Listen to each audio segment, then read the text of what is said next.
Good morning, happy Sunday everyone.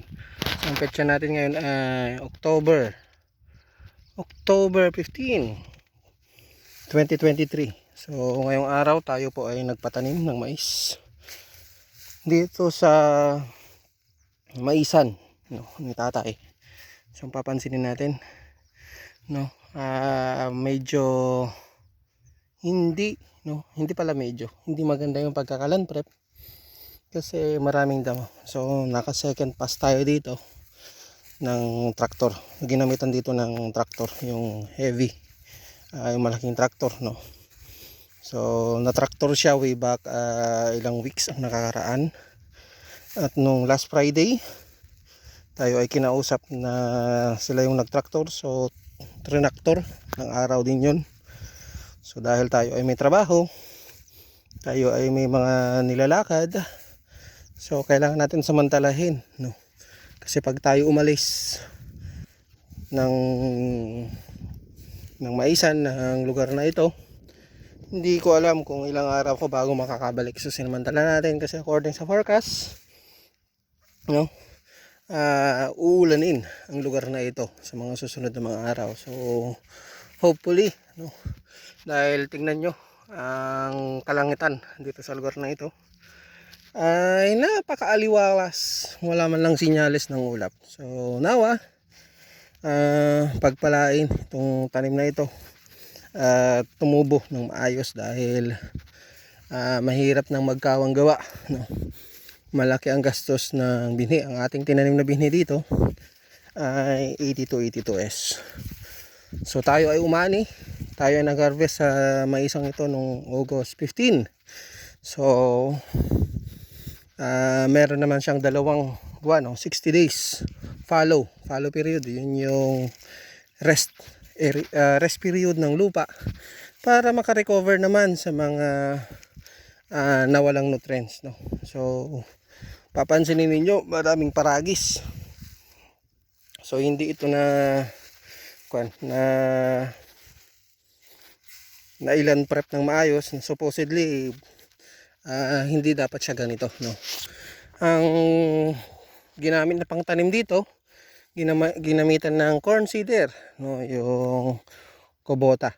Hindi naman tayo nagpo-promote ng brand, pero yun kasi yung common, no, na notion branded. Pag branded ang makina, maganda daw, matagal, at the same time maganda ang performance. Pero whatever it is, no, ang essential dito ay maganda yung pagkakatanim. Dapat pulverize level yung lupa according sa napag-aralan natin sa digital farming, no. Importante 'yan. So papansinin ninyo yung part na ito madamo, no. Pero dito sa bandang dulo, kahit madamo, nagawa namang mailan prep ng maayos, no, yung lupa, no. Kung papansinin niyo, maganda yung pagkakalan prep dito. Pero dito sa bandang dito, so hindi maganda. So hindi rin nasa makina, kundi nasa operator. So importante na ang ating mga makina, ang ating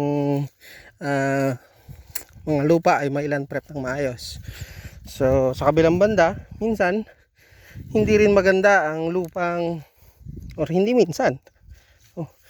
maganda ang lupang minsan lang nabibisita, no. Sabi nga dyan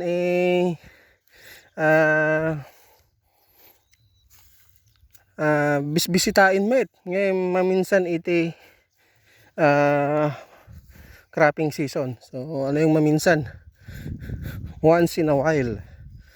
So ito yung magiging outcome. So ito yung memory ni late father Wilfred, no. Siya ay nagtanim last April. So inanin natin noong August 15. So ayan, tinaniman natin siya ng Decal 8282S BT Double Pro. Sabi, Bacillus thuringiensis Double Pro, ibig sabihin B1 and B2. So dalawang protection siya, hindi lang sa isa, kasi may mga mais na BT Double Pro pero parehas na B1, no, parehas na B2. So nung nakaraang season, nakaramdam o nakaranas tayo dito ng atake ng fall armyworm. Pero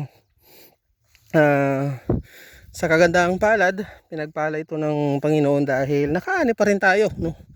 Sa kalahating hektarya, nakaani tayo ng 60, kung hindi ako nagkakamali, no? 60 bags na nag-average ng 57 kilos per bag, no? Yan, may mga hindi natakpan. So ginagawa natin, tinatakpan natin. So dahil sa pag-atake ng fall armyworm, yung umaani dati ng 90 na bags, nakaani sila ng 30. Yung umaani dati ng 100, nakaani ng 40. So grabe yung depreciation, no, ng ani, dahil kahit tawag dyan, grabe yung depreciation ng ani dahil sa atake ng fall armyworm. Pero dito, dahil BT Double Pro ang dekalb, 80 to 82S, no. So hindi tayo gumamit, no, confident tayo na makakasurvive. So siguro yung infestation about 50%, hindi lang, umabot ng 70% yung penetration, at the same time infestation ng fall armyworm sa maisan ni tatay, maisan namin. Pero it could able to harvest 60 bags. Yung iba na nakadekalb dito na BT Double Pro 80 to 82S, nag-spray sila ng Yoval. Pero ang pinagmamalaki natin dito, hindi lumayo yung ani, no? Hindi lumayo yung ani dahil hindi naman lumayo sa ani dito ng maisan namin. Yung iba, sabi nila, no, gusto ko lang i-promote, no, hindi dahil nag-work tayo dati sa project digital farming ng dekalb ay pinopromote natin, kundi gusto ko lang mag-testimony dahil doon sa presyo, mas mataas ng presyo, sabihin natin 500 pesos yung seed bag ng dekalb na 80 to 82.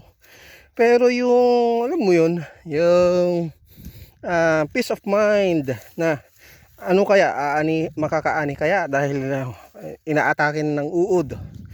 Pero dahil nakaranas tayo ng mas grabe pa sa Ilagan before, Ilagan, Isabela, so kahit inatake dito, confident tayo na kaya niyang ma-succeed. Kailangan niyang makasurvive, kaya niyang makasurvive doon sa infestation na yun ng fall armyworm. So ngayon, yun yung tinanim natin ulit.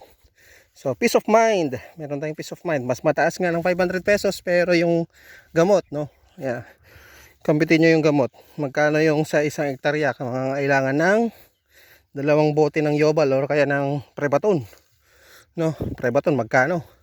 Yobal magkano? Tapos yung pagpapa-spray, magkano yon?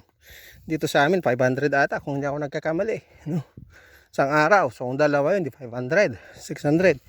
Yung paghahakot ng yung paghahakot ng damo, ay ng tubig.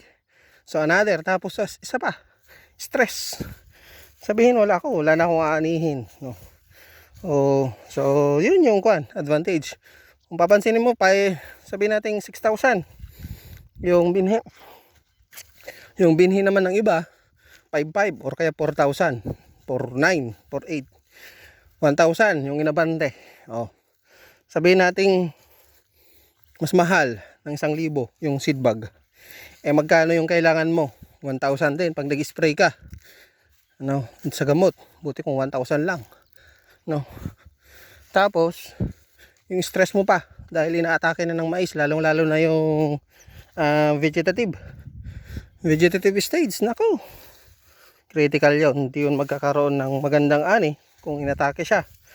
Pero pag naka BT Double Pro, sabi nga ng flyers niya, no, fall armyworm away. Pero hindi naman away. Kumbaga mas grabe lang, no? Mas matibay lang yung protection niya compare sa iba. So inulit natin, yun yung kuha natin ngayon, yun yung tinanim. So hopefully makaani tayo ulit, at maraming salamat sa pakikinig.